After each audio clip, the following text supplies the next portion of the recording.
Bismillahirrahmanirrahim. Assalamualaikum warahmatullahi wabarakatuh. Sampurasun. Yang saya hormati, saya muliakan dan saya banggakan Ketua DPRD Provinsi Jawa Barat, Bapak Buki Wibawa, Wakil Ketua DPRD Provinsi Jawa Barat, Bapak Haji Iwan Suryawan, Wakil Ketua DPRD Provinsi Jawa Barat, Bapak Insinyur M.Ki Iswara, Wakil Ketua DPRD Provinsi Jawa Barat, sahabat saya, Pak Ono Surono. Kangen lama tidak ketemu. Para anggota DPRD Provinsi Jawa Barat, para ketua komisi, ketua praksi, para ketua badan anggaran, ketua badan musyawarah.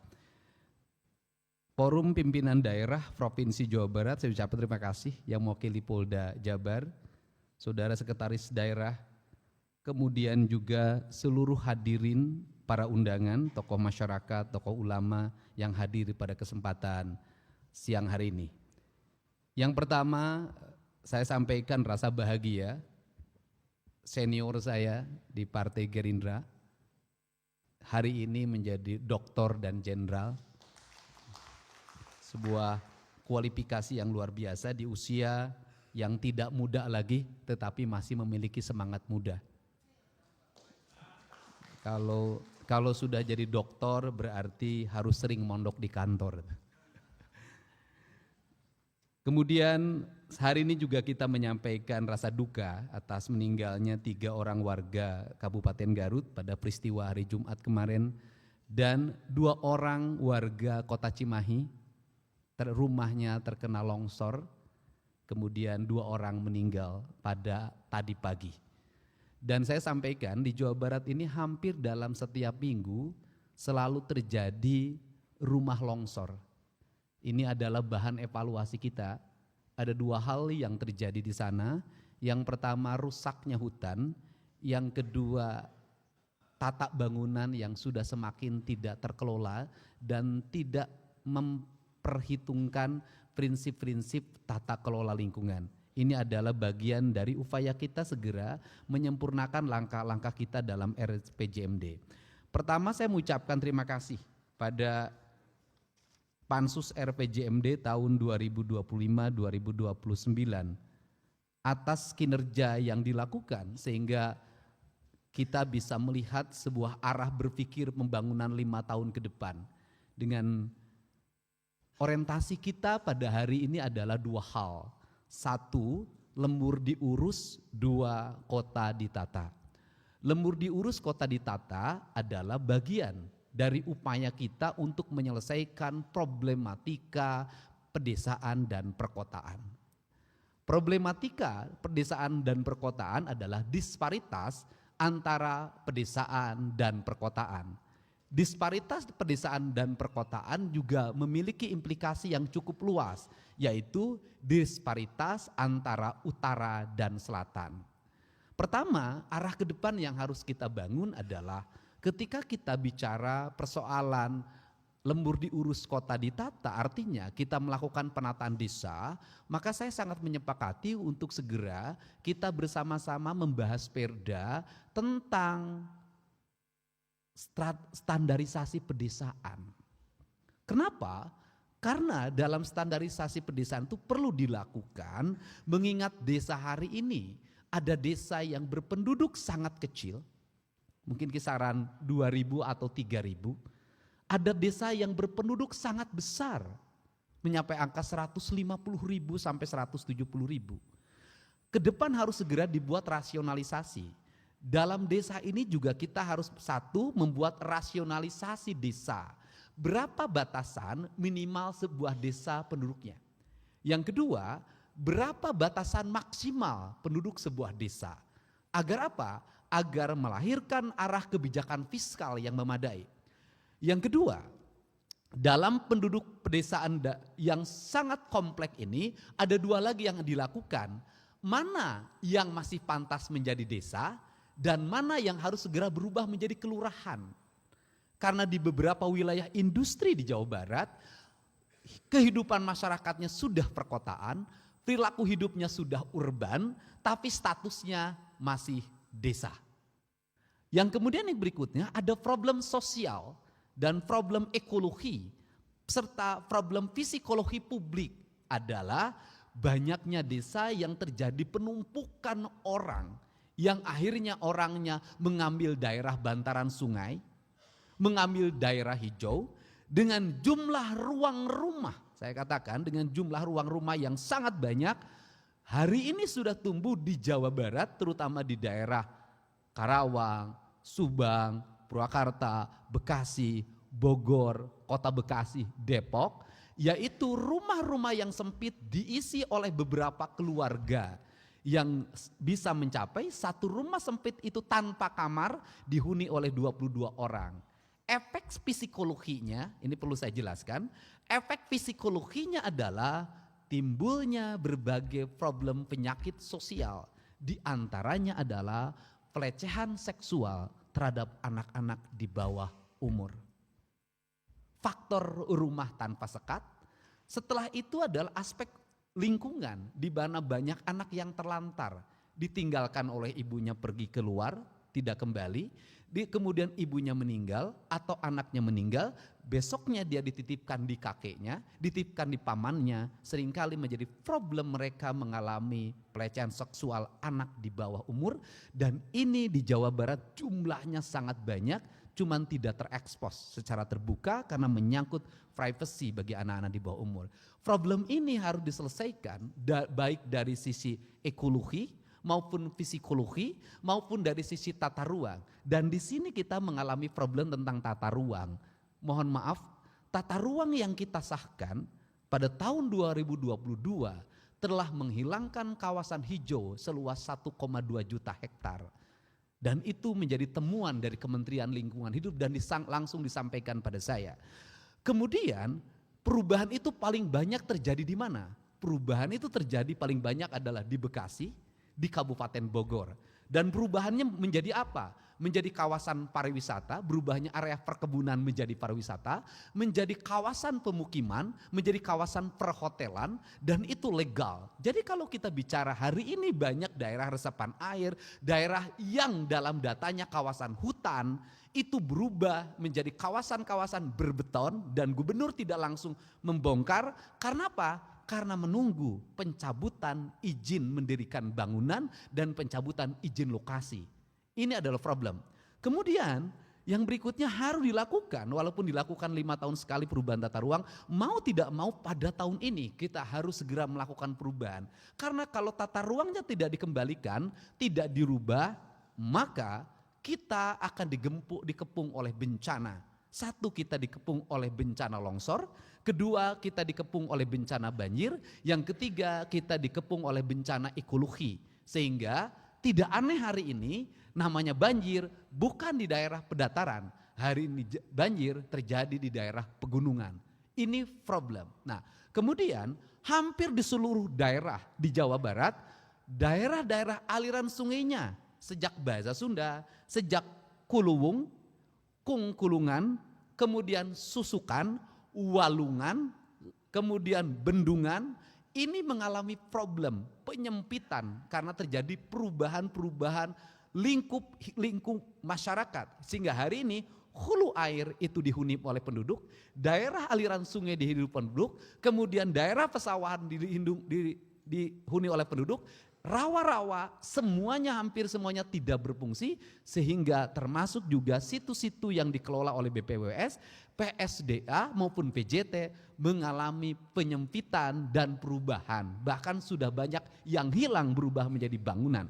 Perlu saya sampaikan, ada problem di sini, nanti kita harus kritisi bersama. Problemnya adalah mereka yang ditugasi oleh PJT, mereka yang ditugasi oleh BBWS, ya mereka yang ditugasi oleh PSDA untuk menjaga situ atau danau, menjaga daerah aliran sungai, tidak memiliki fungsi apapun, malah ikut menyewakan tanah, menyewakan lingkungan yang pada akhirnya maraknya bangunan liar di mana-mana, hilangnya aset-aset daerah aliran sungai berubah menjadi perumahan pemukiman, bencana terjadi secara sekaligus. Untuk itu tidak ada jalan lain bagi kita kecuali berani untuk melakukan perubahan-perubahan ini secara terbuka, terkelola, terukur dengan biaya yang mahal, tetapi itu bermanfaat bagi kepentingan lingkungan. Ini pertama. Yang kedua, disparitas utara selatan ini juga harus diatur dengan perda. Utara itu mendapat limpahan dari pengelolaan selatan, limpahan air yang menjadi bahan baku pertanian, limpahan air yang menjadi bahan baku perikanan, limpahan air yang menjadi bahan baku industri. Sehingga di utara misalnya yang tumbuh jadi kawasan industri, termasuk di pusat-pusat kota, terjadi lonjakan peningkatan pendapatan daerah sangat tinggi.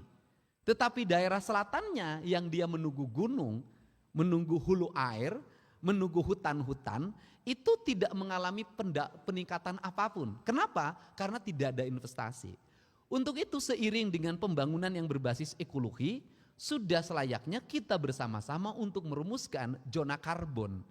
Daerah-daerah yang menghasilkan karbon di wilayah pegunungan, itu harus segera dihitung berdasarkan perda insentif karbonnya. Sehingga mereka tidak merubah tata ruang lingkungannya.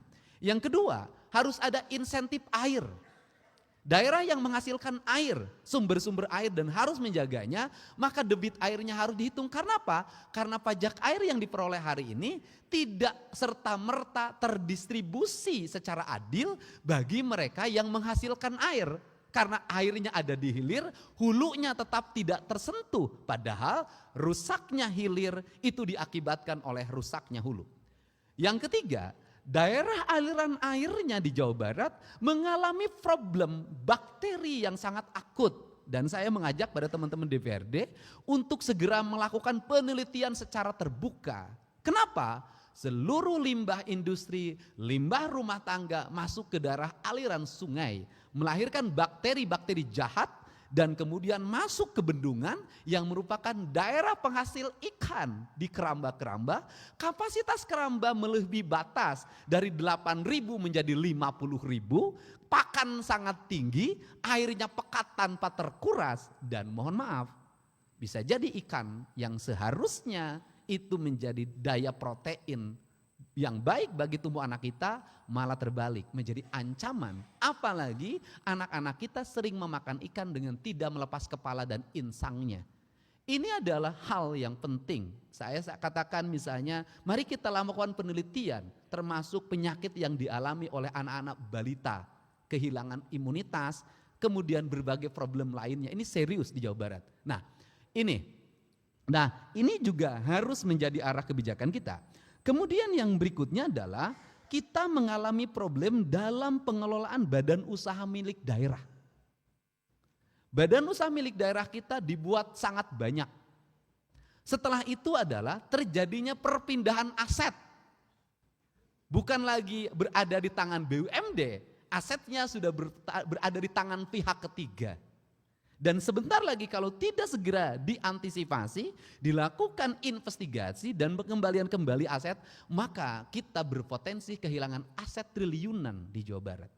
Untuk itu saya sampaikan pada teman sekretaris daerah, segera persiapkan pengajuan Raperda BUMD, menggabungkan seluruh BUMD di Jawa Barat hanya satu BUMD saja, tidak usah terlalu banyak, satu tetapi terkelola dengan baik. Kecuali Bank Jabar tetap harus dipisah karena itu sudah menjadi sehat dan besar. Ini adalah faktor-faktor yang menjadi problematika di Jawa Barat. Kemudian yang berikutnya arah kebijakan tentang pendidikan. Nah, ini perlu disampaikan bahwa yang disebut dengan rata-rata lamanya sekolah di Jawa Barat 8 tahun itu bukan anak yang sedang sekolah. Tetapi seluruh Jawa Barat dihitung penduduknya dari mulai 1 tahun sampai 99 tahun. Maka kalau ingin meningkatkan indeks rata-rata lamanya sekolah, maka ada 2 variabel yang harus dilakukan secara terintegrasi dengan kabupaten kota. Yang pertama adalah peningkatan layanan pendidikan sampai tingkat SMA dan SMK, itu yang pertama. Yang kedua adalah memperbanyak program paket di seluruh daerah di Provinsi Jawa Barat. Dengan itu maka lamanya sekolah akan meningkat. Pemahaman rakyat hari ini termasuk pemahaman saya selama ini, lamanya di sekolah diukur berdasarkan survei orang yang sedang sekolah. Nah, jadi kalau indeksnya harus masuk maka dalam perspektif yang paling dekat misalnya RT RW, Linmas, kemudian anggota BPD, kemudian Bamus LPM, kemudian PKK, Posyandu, itu merupakan target awal bahwa mereka berpendidikan minimal SMP atau SMA dan itu bisa masuk di program desa. Di setiap desa nanti membuat program paket dan itu masif di seluruh Jawa Barat. Ini cara strategi yang akan dilakukan. Nah, ini adalah prinsip-prinsip dasar yang menjadi arah kebijakan, arah pembangunan ke depannya. Yang terakhir adalah investasi. Nah, hari ini kita bisa melihat bahwa buka toko manual terjadi antrian. Buka pabrik manual terjadi antrian.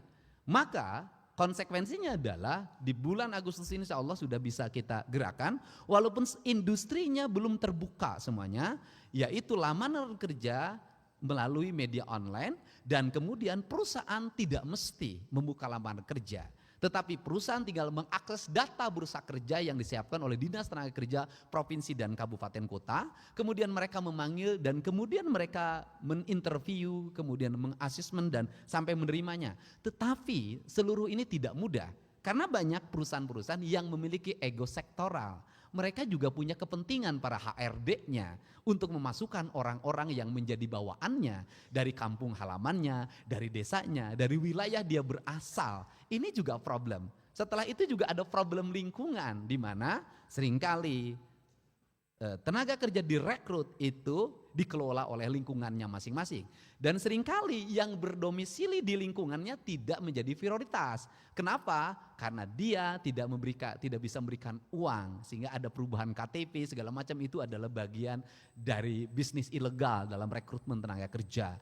Nah, ini adalah rangkaian-rangkaian arah kebijakan yang harus dibangun secara bersama.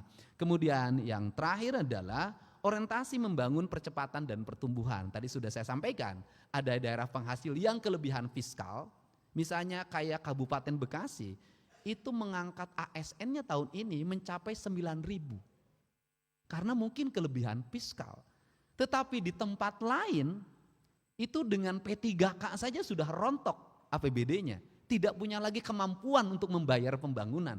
Nah, tetapi tidak boleh di tempat ini didorong menjadi industri. Yang harus dilakukan oleh saya tadi adalah membangun rasa adil lewat peraturan daerah atau awalnya Pergub yang mengatur tentang jasa pengelolaan air, jasa karbon dan berbagai lainnya. Sehingga nanti orang yang di daerah gunung dia tetap mendapat stimulus dan bahagia sebagai orang gunung, orang yang di daerah pesawahan menjadi bahagia daerah pesawahan. Yang terakhir adalah persoalan kepemilikan rumah.